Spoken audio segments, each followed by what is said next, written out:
Halo teman-teman, assalamualaikum warahmatullahi wabarakatuh. Selamat datang di channel Denpono Media. Oke teman-teman, di video kali ini admin akan bahas tentang modus penipuan Shopee lagi ya teman-teman. Jadi akhir-akhir ini setelah admin bahas rangkaian cerita atau modus penipuan dari Shopee Paylater atau Shopee lah gitu ya, itu banyak sekali yang japri atau chat pribadi ke admin dan juga komen di YouTube. Jadi di sini admin sangat miris ya, kenapa kok banyak sekali orang yang terkena modus penipuan. Apalagi ini ibaratnya itu si customer sendiri yang melakukan transaksi dan tidak sadar bahwa mereka ini sedang terkena bujuk rayu dari oknum penipu gitu. Jadi di video kali ini admin sedikit ingin membagikan pengalaman sekaligus tip ya, semoga nanti teman-teman kedepannya bisa lebih berhati-hati lagi ketika akan transaksi online ya, lebih khususnya apalagi transaksinya berkaitan dengan paylater.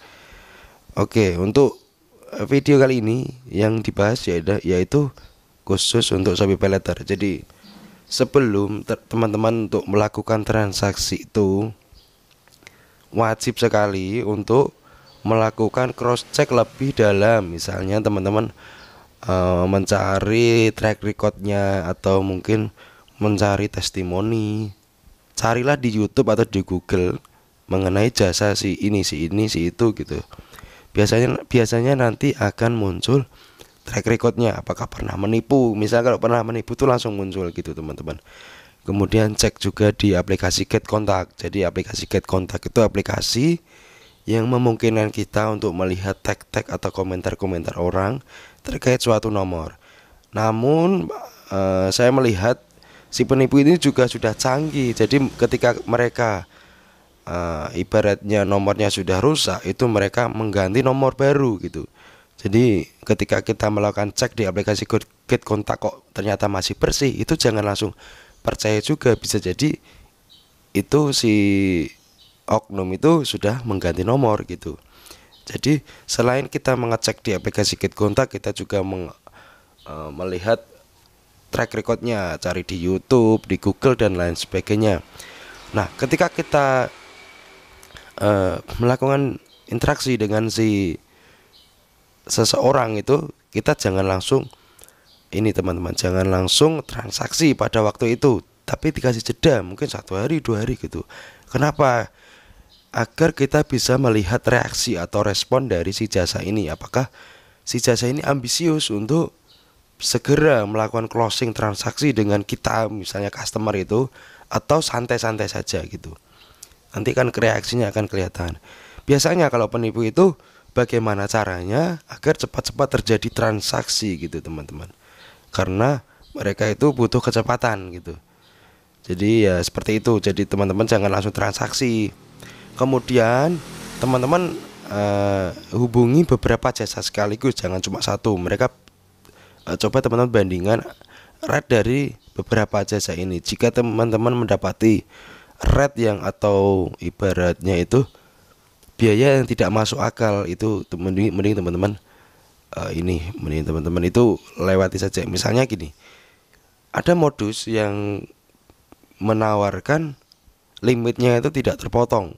Jadi ketika kita transaksi Shopee Paylater sama dia, itu limit kita nggak terpotong. Nah, itu adalah modus, jangan sampai percaya itu karena mustahil.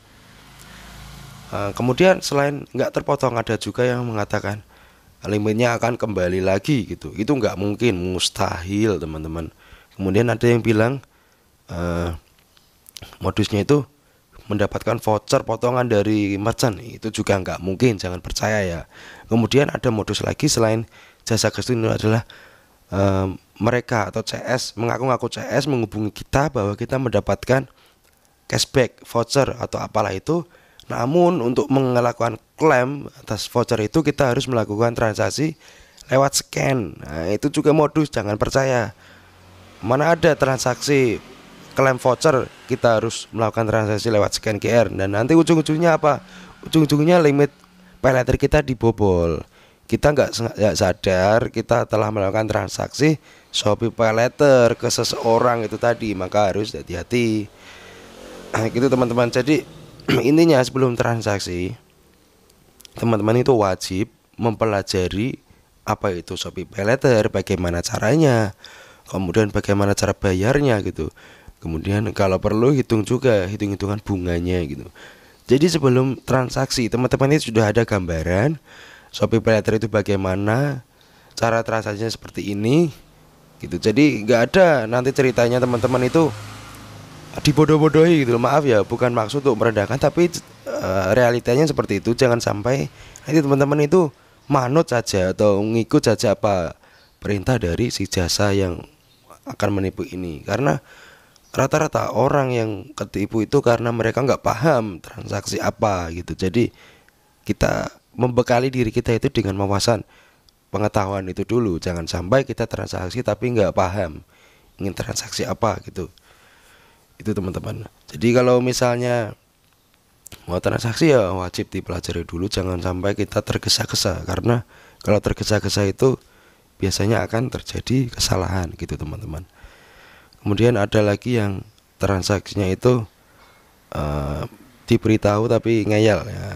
Karena saya juga buka jasa, itu ada yang mempertanyakan apakah ini amanah atau enggak gitu. Pertanyaan amanah atau enggak itu ibarat kalau saya sebagai jasa itu sia-sia. Kenapa? Karena teman-teman bertanya ke jasa yang real, itu pasti jawabannya amanah kak gitu, misalnya. Teman-teman tanya sama jasa yang nipu, jawabannya juga sama. Makanya kembali lagi ke teman-teman lagi, apakah teman-teman itu sudah paham mau transaksi apa gitu. Jadi kalau saya bukan, kalau ditanya seperti itu enggak saya bilang amanah, tapi saya suruh balik lagi. Kita nggak kenal, mending teman-teman pelajari dulu sebelum transaksi sama saya. Itu kalau saya. Tapi ada juga yang ngeyel, penjual kok gini gak ramah, mau transaksi baru ditanya. Itu udah nyerocos. Itu juga sering kejadian. Ada orang mempertanyakan jasa saya tapi saya nyerocos. Intinya memberitahu, menasihati kalau transaksi itu harus begini-begini, jangan langsung transaksi, dipelajari dulu. Itu malah mereka yang ibaratnya malah nggak suka sama saya. Kalau nggak suka ya terserah lah om. Saya yang punya jasa, saya yang punya aturan gitu. Teman-teman yang butuh jasa, berarti teman-teman yang harus memahami atau mengikuti aturan dari yang punya jasa gitu. Itu kalau jasa saya. Tapi kalau yang jasa yang lain yang abal-abal enggak sih. Mereka pokoknya bagaimana caranya harus mendapatkan target gitu. Jadi ya harus hati-hati. Ada satu lagi tambahan buat teman-teman untuk diketahui. Ketika teman-teman merasa sudah yakin jasa ini beneran dan sepertinya memang asli, tapi ketika transaksi si jasa ini bilang, "Kak, ini transaksinya ada kendala, kalau mau bisa cair harus transaksi lagi." Itu modus, jangan sampai percaya ya. Yang namanya transaksi Shopee Paylater apalagi lewat scan QR, gak ada kejadian seperti itu. Ketika pembayaran sukses ya sukses, sudah masuk merchant, gak ada ceritanya pembayaran terkendala kalau mau cair harus transaksi lagi. Enggak, itu adalah modus bagaimana caranya limit teman-teman dikuras sama si oknum penipu itu. Jadi harus hati-hati, jangan sampai percaya. Makanya kalau mau transaksi jangan langsung besar dulu, mending kecil dulu. Kalau kecil kemudian si jasa bilang, "Kak, ini nyangkut harus transaksi lagi," mending jangan dilanjutkan. Nanti kalau dilanjutkan ya resikonya tambah keceglong, atau ibaratnya teman-teman tambah rugi lebih banyak gitu. Itu teman-teman. Jadi saya ulangi lagi, tips buat teman-teman sebelum sampai menjadi korban penipuan Shopee Paylater, pastikan teman-teman mengecek apakah jasa ini benar-benar real atau tipu-tipu. Bisa dengan melihat track recordnya di Google, di YouTube dan lain sebagainya. Media lain banyak, di sosmed juga bisa. Kemudian cek di aplikasi Get Kontak apakah ini meragukan atau tidak. Ketika ada tag yang indikasinya menipu, tinggalkan. Tapi kalau ibaratnya jasa ini masih di Get Kontak masih kosong, masih baru, tinggalkan juga. Karena kenapa? Ya namanya jasa itu pasti punya customer yang sudah sering transaksi atau orang-orang yang bekas transaksi, pasti dia ngasih tag juga. Jadi kalau nomornya masih polosan, mending tinggalkan dulu, cari yang lain. dibandingkan. Selanjutnya teman-teman bandingkan antara jasa 1, 2, 3.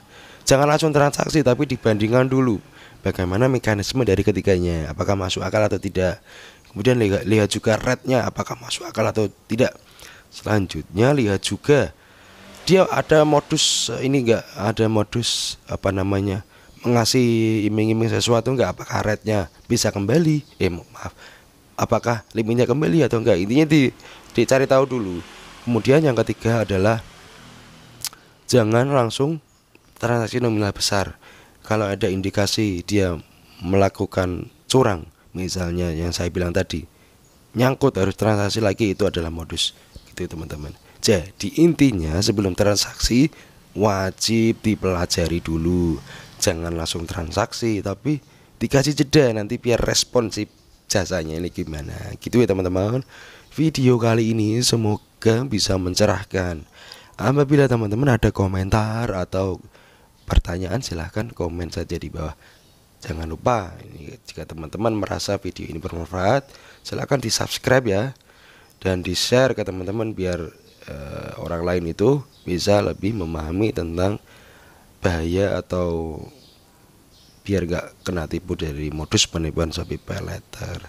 Semoga video ini bermanfaat. Sampai jumpa kembali. Wassalamualaikum warahmatullahi wabarakatuh.